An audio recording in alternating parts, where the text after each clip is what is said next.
Digital world cost us absolutely nothing. Market capitalization of more than $3 trillion. 1 gigabyte free storage. Google also acquired Android. AI model Gemini. 200 plus Google products that shut down. Alphabet reported $96.4 billion in revenue. Hello, friends. Do you know that every single day more than 8.5 billion searches happen on Google? Just imagine this. It is like every single human on Earth searches something on Google at least once every day. And the shocking part? All of this is completely free. Not just search YouTube is free, Gmail is free, Google Maps is free, Android is free. Most of the things we use daily in the digital world cost us absolutely nothing. Yet, the parent company of Google, Alphabet, has become one of the world's most valuable companies, with a market capitalization of more than $3 trillion in 2025. So how is this possible? How can a company give away everything for free and still make billions in profits every quarter? Let's understand. A college project that changed the world. The story begins in 1998 at Stanford University, where two PhD students, Larry Page and Sergey Brin, built a project called BackRub. It was a search engine designed to organize the massive amount of information on the internet. They later renamed it Google, inspired by the word Google, which means 1 followed by 100 zeros. The name itself represented their vision, to organize an unimaginable amount of information. From the beginning, Google had a very clear mission: to organize the world's information and make it universally accessible and useful. And slowly, this mission turned into one of the biggest business empires in history. Expansion into products and services. Google started only as a search engine, but very quickly it spread its wings. 2004, Gmail launched, and it gave a shocking 1 gigabyte free storage when Yahoo and Hotmail were offering only 2 megabytes. 2005, Google Maps launched, which completely changed how people navigate. 2006, YouTube acquisition for $1.65 billion today. YouTube alone generates tens of billions every year. 2008, Chrome browser launched. 2008, Google also acquired Android, and this became the world's most popular mobile OS. Later, Google expanded into hardware Pixel phones, smart speakers, Nest devices, and even Chromebooks. And in 2025, Google's newest crown jewel is its AI model Gemini, which directly competes with OpenAI's ChatGPT and other AI platforms. Successes and failures. Google Plus, their attempt to beat Facebook, completely failed. Google Glass, smart glasses, was way ahead of its time. Google Wave, Google Reader, Google Hangouts, Google Podcasts, Nexus tablets, all of these were discontinued. In fact, if you open Wikipedia, you'll find a list of 200 plus Google products that shut down. But the most important lesson here is, failure is part of success. Out of 200 failures, Google also created products like YouTube, Android, Chrome, and Gmail, which became multi-billion-dollar businesses. How Google earns money. So now the big question. If everything is free, then where does the money come from? Let's look at Alphabet's latest financial report. In Q2 2025, Alphabet reported $96.4 billion in revenue, which was a 14% increase compared to last year. Out of this, the biggest share still comes from advertising. Here's the breakdown. 1. Google Search and Display Ads. Whenever you search something on Google, you see sponsored results on top. Whenever you browse a website, you often see ads powered by Google's display network. This is still Google's largest revenue driver. 2. YouTube. Ads. YouTube has over 2.7 billion monthly active users in 2025. It has become the second largest search engine in the world. Ads before, during, and after videos earn billions. Creators get 55% of revenue. Google keeps 45%. 3. Google Play plus hardware. Google earns from app purchases, subscriptions, and in-app purchases. Pixel devices and Nest Smart products also contribute, though they're a smaller share. 4. Google Cloud. The fastest growing segment. In 2025, Google Cloud crossed $50 billion annual revenue run rate, with 32% year-over-year growth. This includes services for enterprises, AI tools, and cloud infrastructure. And guess what?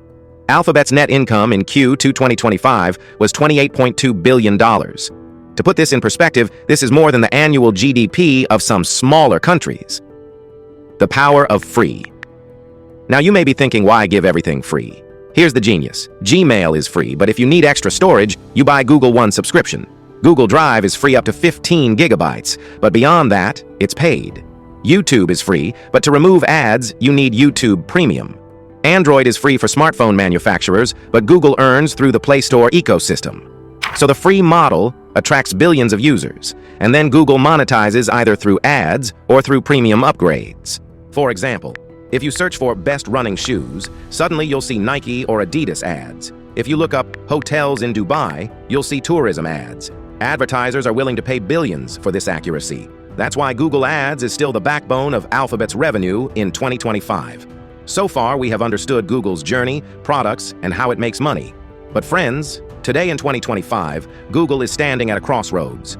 For the first time in 2 decades, serious competitors are threatening Google's dominance. Competitors in AI. The biggest challenge comes from artificial intelligence. When ChatGPT by OpenAI launched in late 2022, it changed how people search for information. Instead of typing something on Google and going through 10 links, you could directly ask ChatGPT and get an instant answer. This was a big shock for Google because 90% of its business depends on search ads.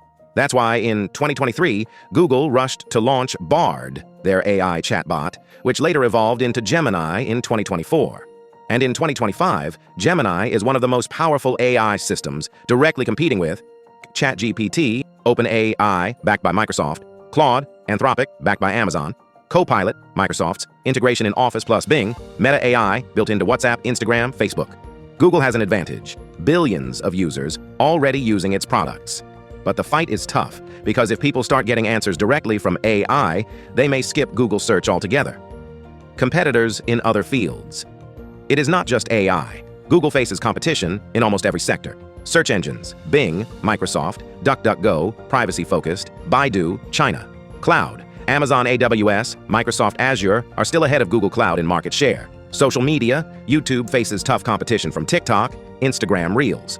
Messaging, WhatsApp and Telegram dominate, while Google's attempts, Hangouts, Allo, Duo, and Meet, were mixed.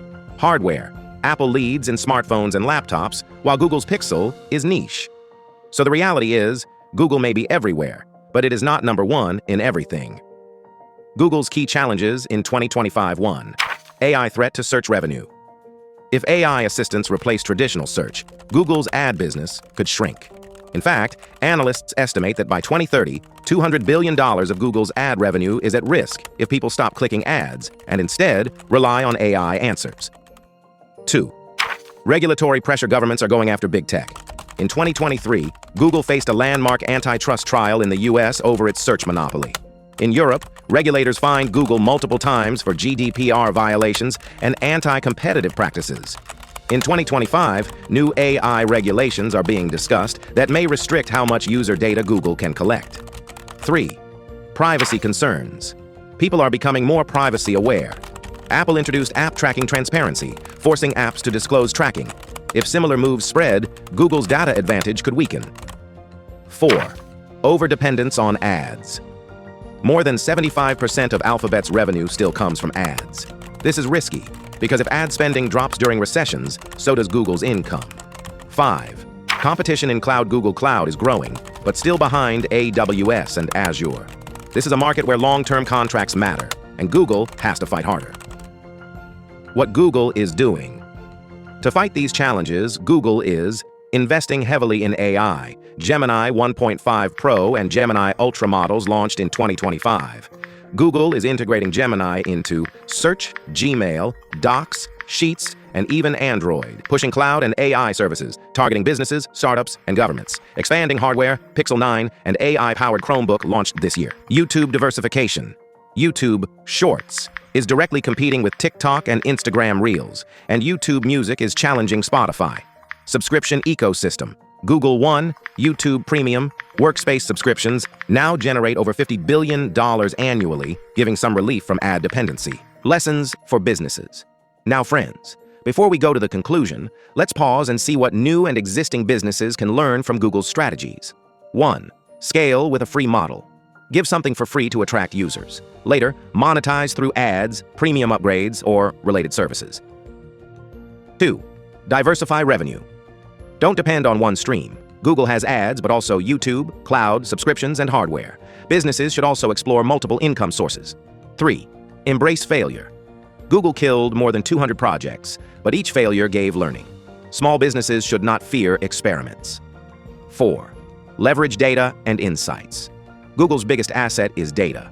Businesses can also collect insights, ethically, about their customers and use them for better targeting. 5. Adapt to change. When AI threatened Google, it quickly launched Gemini. Similarly, businesses must respond fast to changing trends. 6. Build ecosystems, not just products. Google doesn't just give Gmail or Android, and it connects them into an ecosystem. Businesses should also think long-term about integration. And for us, the biggest takeaway is innovation, adaptability, and diversification are the keys to long-term success.